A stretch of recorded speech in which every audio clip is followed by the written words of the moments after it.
All right, we are still at the Payne Lake Recreation Center, part of the Bankhead National Forest. I did not show you yesterday shirt of the day. Shirt of the day, Dale's Wheels Through Time Motorcycle Museum, which you will find on another video when we went to Connecticut. That was a great time. And yes, you may recognize this shirt from yesterday's ride, but hey, when you can only pack a few items, sometimes you hang them up on the poles and you let them air out a little bit, and it makes for a perfectly good shirt the next day. That's my story, and I'm sticking with it. Let's take a look at how we're packed, okay? So first of all, I guess it's also going to be a review of the Wild Heart 100 liter dry bag. I'm not sure that I mentioned that earlier, but this bag, I don't like that it doesn't have a zipper up top, but that's okay. Right now I'm going to show you, they thought of everything connection wise, because this bag, the reason it's first is for two reasons. One is it has the D-rings on it to connect another bag on top, which we will show you. But has and I really like these connectors. I think I may have mentioned them before. Where are they? Sorry about that. This thing here. So it's got the D-rings to connect bags on top, and this buckle is locking. So you pull this up and unlock it to adjust it. So it does not. You unlock it, you adjust it, and then you lock it back. It has not moved one bit on this trip. All right, it's a nice heavy, I don't know what it's a rubberized poly, I assume, and then it has a little extra on the bottom. Here's how we're packing. So we've got the folding table in the bottom, and then I've got my folding chair, camping chair, and on the right side I've got the Coleman mini 2-burner stove, which is, I don't know if it's a mini, but it's smaller than their regular 2-burner stove, which is perfect for camping. And then I put my bag of pots, pans, spatula, etc. Usually my lighter's in there. It's not in there right now. I have an extra can of propane, and then I also have my coffee bottle, filter, and top. And then we always keep in a plastic Ziploc our coffee, olive oil, seasoning, and utensils. All right, so we have her secured.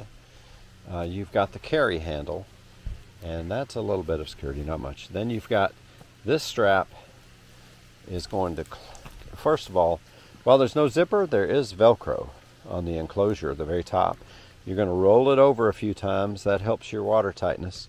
We've got buckles on the ends, and then we've got this strap that buckles here to go over and tighten the enclosure part of it. The other thing to show you on this one is there is an air release valve.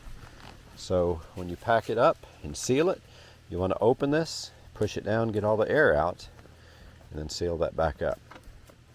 All right, that's the Wild Heart bag.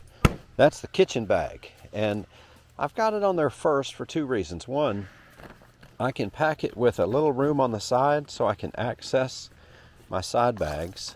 A little less so on this side. And also because, the first thing I'm going to need is the tent. You want to set your tent up immediately when you get there so you've got a safe thing to put your belongings in, especially if it's raining. All right, now we're going to show the next bag, which I keep my tent, tent, ground cover, sleeping bag, mat, and cot, all in this. So if it's got to do with sleeping or cover, that's where that goes. Okay, so first of all, I don't detach it when I come to a spot. I don't detach it from the lower bag. Again, we've got a loop strap under the D strings of the lower bag, and it buckles into the bag. These loop straps came with this bag. I loosen it, but I do not take it off. You can, but to me it's easier once I've got everything on there. I'm just going to leave it, loosen it so I can roll it around, because what I do, I flip it over on the seat. as you might have seen a few minutes ago. This is just tying up some extra straps and getting it out of the way. So let's go around here. Oh, and by the way, the brand, I don't know. You know, it says YH Pack. So let's look in here and see what we do. So first of all, we're going to show you this in segments. First of all, I put the cot in there first because it's the longest item. And I can put it in there, and it's very rigid. I can put it in there. Other things that go in this bag are more flexible. My pillow, by the way, don't camp without your real pillow. You'll never be comfortable. Pillow goes in the very bottom. And then this is the tent fly. I don't need it immediately when we set up. So we've got those 3 items. Next, we're going to put the sleeping bag, the sleeping pad, and the tent. So let me get those in there. So now you can see, so what we did, we had to put the tent first. And by the way, the ground cover is rolled up into the tent bag. And I packed the fly differently. I think I can compress the fly in a compression bag, and it takes up less room. And I don't need the fly on until later. Well, unless of course it's raining, but we'll see. But anyway, put my tent bag in there first, and then I put my sleeping bag with my Sea to Summit compression bag, and then the pad on top. And the tent has to go in there first because these others are flexible. They'll get around there, and this will leave me just enough room, hopefully, to roll it a time or two and close it up. All right, so I'm going to go check the bench and make sure nothing else needs to go in here, and then we'll close it up. To finish this up here, so we've got the refrigerator bag, we got the tent and accessory bag up top here, all ready to go, except we got to cinch it down a bit. We've got it sealed up, and that is how that rides. If we come back here and take a look, we're all good, we're all cinched down, and well, we'll cinch it down in front. And we got the side bags. Like I said, that left me a little room to access the side bags.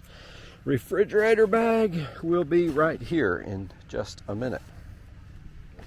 How are we charging as we go along? And that's a good question, because we got 2 cameras we're working on. We got a phone, and we got a headset for the hat. And that way I can talk to McGilton and I can listen to directions. So here's how we're charging. We have this is a special plug, I don't know, some kind of European plug, and it goes here. And then this has 2 regular USB whatever.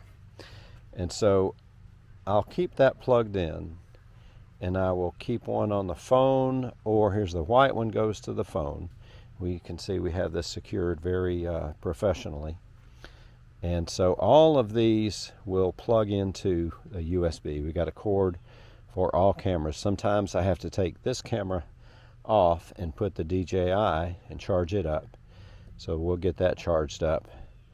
And we just swap things around as we're riding. Obviously not we're riding. We'll stop and drink some water and swap it around. And then we have one of these rechargeable battery sticks, and we'll charge that up and keep it, and it just rides right here. I probably shouldn't do that, but everything that way is accessible while I'm riding, because that's the only time I can charge is while I am riding, unless the campsite has electricity, which so far only one has had one of those, and you can't really depend on that.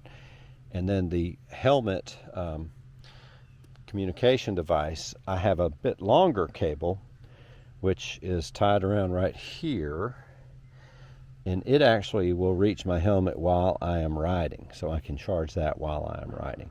So that's how the charging works. All right, well, I think it's time to say goodbye to Clear Creek.